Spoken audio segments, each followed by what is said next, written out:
Hello everyone, welcome back to another video of Tech Basics. In this video, I'm going to guide you through step-by-step process on how to log in My Community Finance. First step is to open your browser. Here I'm using Google Chrome. After opening the browser, click on the search bar and type in My Community Finance Login. Now scroll down a little bit until you see this logo, click on it. This is the homepage of My Community Finance website. Here on the top navigation bar, you can see My Account option, click on it. Now you need your email address and your password to log in, so type in your email.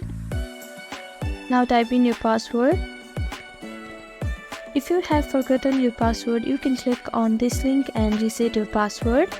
Now click on login, and these are the simple steps that you can follow to log in My Community Finance. Thank you for watching this video. I hope this video was helpful to you. Please do like, share and subscribe to our channel, and don't forget to comment down below if you have any queries. Thank you.